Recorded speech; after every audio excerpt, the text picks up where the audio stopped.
आज हम बात करेंगे इक्विलिब्रियम कांस्टेंट की। आपके आईटी और नीट के एग्जाम में आने वाले इक्विलिब्रियम कांस्टेंट के हर वैरायटी के क्वेश्चन को कैसे सॉल्व किया जाता है, क्या ट्रिक होता है, क्या कॉन्सेप्ट होता है, वो सारी चीजें आपको सिखाएंगे। इसके पहले केमिकल इक्विलिब्रियम के 3 वीडियो ऑलरेडी यूट्यूब पर आ चुके हैं। अगर अभी तक आप न देखे हों तो यूट्यूब में सर्च करिए chemical equilibrium chemistry bye PC sir, उसे आप आसानी से देख लीजिए।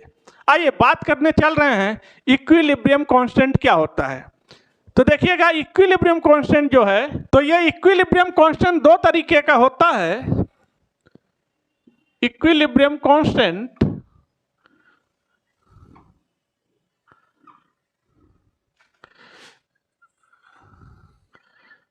एक तो हम देखेंगे केसी और दूसरा हमारे पास है केपी। अब सवाल है कब केसी देखेंगे और कब केपी देखेंगे। तो हमेशा याद रखिएगा, जब कंसंट्रेशन यानी एक्टिव मास दिया हो N/V मोल अपान वॉल्यूम में, तब हम निकालेंगे केसी। और जब यही एक्टिव मास हमें दिया हो पार्शियल प्रेशर के टर्म में, पार्शियल प्रेशर, तब हम निकालेंगे केपी। और जो ये केसी है इसकी यूनिट होती है मोल अपॉन लीटर की पावर डेल्टा एन। और अगर यहां पे हम बात करें केपी के यूनिट की, तो केपी की यूनिट होती है एटीएम यानी एटमॉस्फेरिक प्रेशर की power delta N. Delta N क्या होता है, डेल्टा एन कैसे निकालते हैं, इससे भी अभी मिलेंगे हम। जो ये केसी हम निकालते हैं, ये निकालते हैं फॉर लिक्विड या फिर गैस के लिए। केसी डिफाइन किया जाता है लिक्विड के लिए या गैस के लिए, और केपी डिफाइन किया जाता है फॉर गैस ओनली। केवल और केवल गैस के लिए निकालते हैं केपी। यानी अगर रिएक्शन में कोई गैस ना हो तो there is no any significance of KP, तो फिर हम केपी फाइंड आउट नहीं कर सकते। केपी तभी निकलेगा जब गैस हो। यानी बच्चों एक चीज तो कंफर्म है कि लिक्विड और गैस के लिए हम निकालते हैं केसी, और केवल गैस के लिए निकालते हैं केपी, लेकिन सॉलिड के लिए न तो हम केपी निकाल सकते हैं न हम केसी निकाल सकते हैं। तो बच्चों आइए देखते हैं क्या है डेल्टा एन, क्योंकि आज के लेक्चर में डेल्टा एन का बहुत अहम रोल है।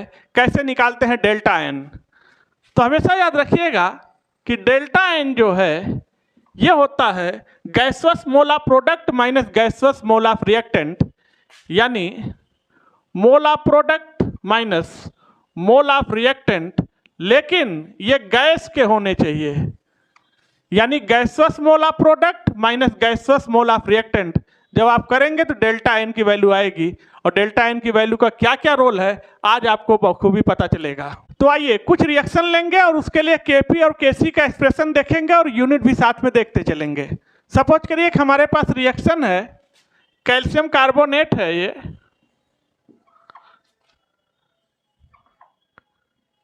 और हमें प्रोडक्ट बना रहा है, प्रोडक्ट मिल रहा है CaO plus CO2 carbon dioxide. तो कैल्शियम कार्बोनेट दुनिया जानती है सॉलिड है, CaO ये भी सॉलिड है, चूना है, कार्बन डाइऑक्साइड गैस होता है। इसके लिए हम निकालेंगे सबसे पहले केसी। तो आइए सबसे पहले केसी निकालेंगे, और केसी किसके लिए निकाला जाता है, या तो लिक्विड के लिए या तो गैस के लिए। यानी ये हमारे किसी काम का नहीं है, सॉलिड है, ये हमारे किसी काम का नहीं है, सॉलिड है। यानी KC is equal to concentration of CO2 आ गया केसी। और इसी के लिए अगर हम केपी निकालें तो केपी केवल और केवल गैस के लिए निकालते ही हैं। यानी KP is equal to partial pressure of carbon dioxide. देखिएगा मोल पर लीटर की पावर 1 चूंकि ये डेल्टा एन है, और डेल्टा एन क्या होता है, मोल of product minus mole of reactant gas के, तो प्रोडक्ट के 1 मोल है और गैस के मोल रिएक्टेंट में 0 है। तो और अगर आप निकालिए इसकी यूनिट तो क्या होगा, एटीएम की पावर 1 माइनस रिएक्टेंट में तो कोई गैस के मोल है नहीं तो 0 हो जाएगा। तो आ गया यूनिट, ये है केसी की यूनिट, ये है केपी की यूनिट। बस एक नोट पॉइंट में हमेशा याद रखिएगा। अब आप कहेंगे सर आपने सॉलिड को छोड़ दिया, बिल्कुल छोड़ दिया, इसी को याद रखिएगा। एक्टिव मास ऑफ सॉलिड अगर पूछा जाए, ये कंसंट्रेशन या एक्टिव मास का साइन है, तो active mass of solid is constant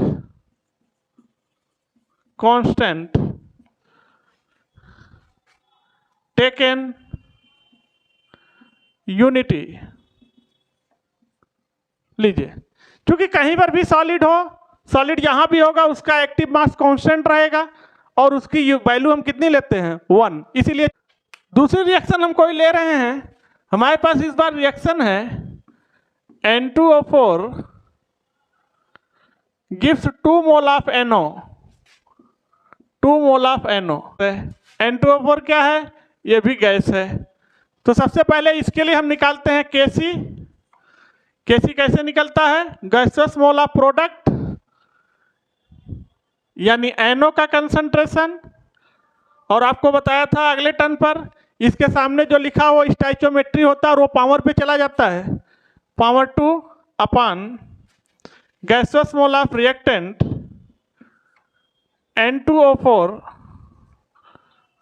इसकी पावर 1 है तो 1 हो गया। चलिए 1 तो लिखा नहीं जाता, हमारे पास केसी आ गया। आप केपी निकाल लीजिए। KP is equal to moles of product NO partial mole की पावर 2 यानी पार्शियल प्रेशर N2O4 का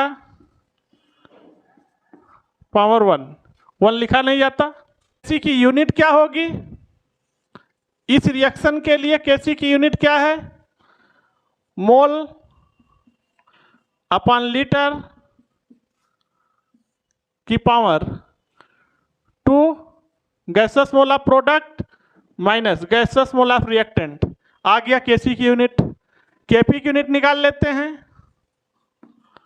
केपी की यूनिट होगा एटीएम यानी atmospheric pressure upon gases mole of product 2 gases mole of reactant 1। KP की यूनिट क्या होगी, तो केपी की यूनिट होगी ATM atmospheric pressure upon gases mole of product minus gases mole of reactant. आइए दूसरी रिएक्शन लेते हैं। इस बार हमारे पास रिएक्शन है वाटर लिक्विड में है और ये प्रोडक्ट बना रहा है वाटर गैस। ध्यान रखिएगा, ये केमिकल इक्विलिब्रियम नहीं है, ये फिजिकल इक्विलिब्रियम है, क्योंकि इस रिएक्शन में स्टेट चेंज हो रहा है, अवस्था परिवर्तित हो रहा है। वाटर लिक्विड से जा रहा है वाटर गैस में, क्योंकि किसी भी चीज की 3 अवस्थाएं होती हैं, सॉलिड लिक्विड गैस। तो वाटर लिक्विड से वाटर गैस में जा रहा है, तो अब एक फिजिकल चेंज है।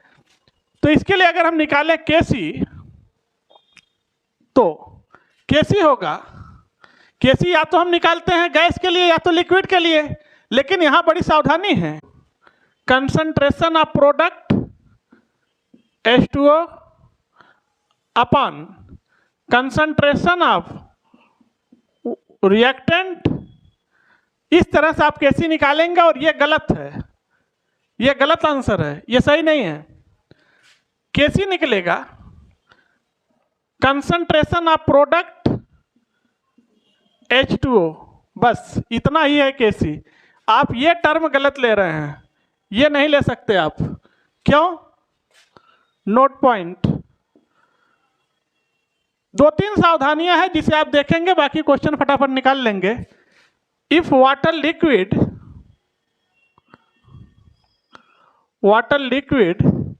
इज इन इक्विलिब्रियम आएगा तो इसको 1 ले लेंगे हम।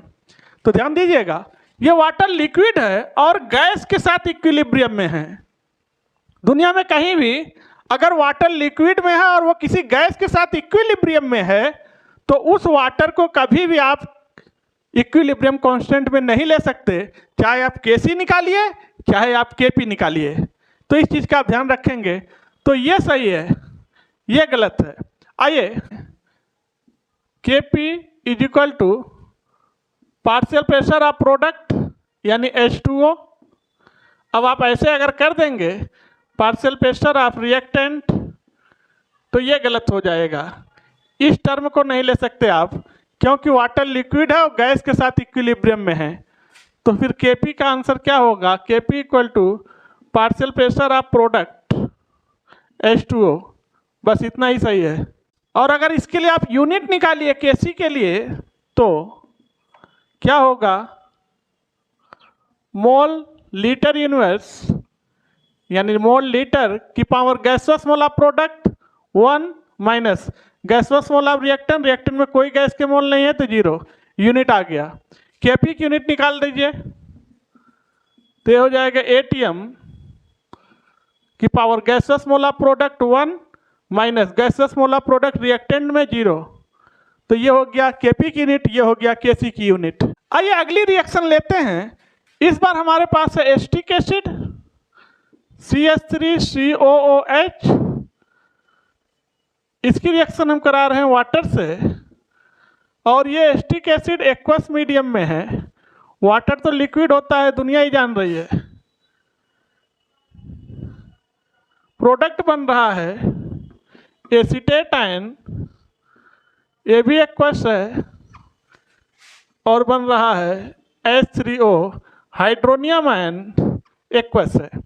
इसके लिए हमें निकालना है बच्चों इक्विलिब्रियम कांस्टेंट केसी और केपी की वैल्यू और साथ में यूनिट भी निकालेंगे। तो केसी है हमारे लिए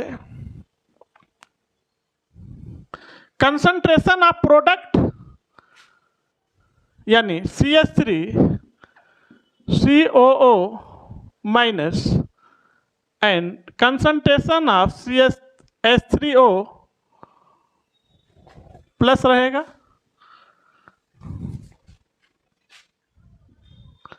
upon concentration of acetic acid H और कंसंट्रेशन ऑफ वाटर। बस यही गलती आपने कर दिया। इसे नहीं ले सकते आप, इसे आप नहीं ले सकते।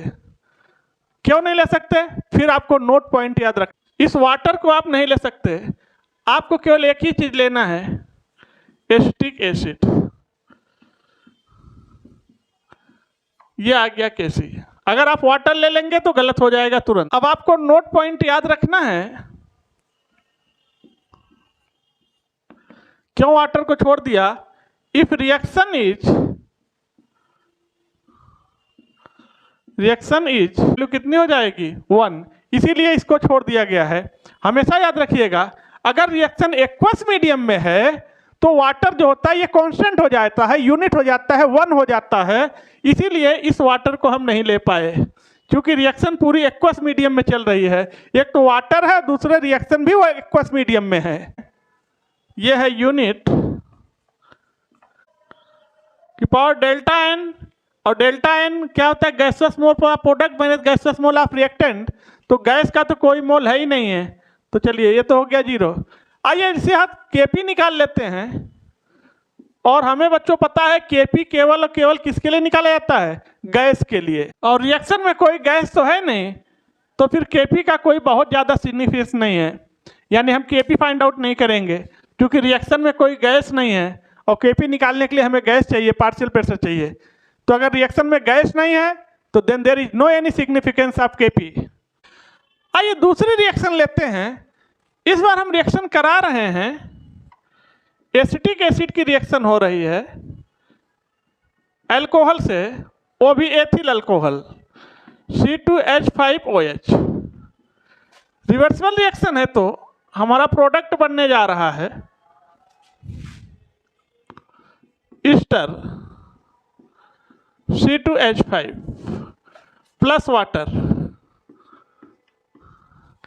इस रिएक्शन के लिए हम निकालेंगे सबसे पहले एसिटिक एसिड लिक्विड है, अल्कोहल लिक्विड होता है, ईस्टर लिक्विड है, और वाटर को तो बताना ही नहीं, ये लिक्विड है। हम निकालेंगे इक्विलिब्रियम कांस्टेंट Kc। तो कंसंट्रेशन Kc हम निकालते हैं या तो लिक्विड के लिए या तो गैस के लिए, तो सारे के सारे रिएक्टेंट एंड प्रोडक्ट लिक्विड में हैं तो Kc निकाल लेंगे आराम से।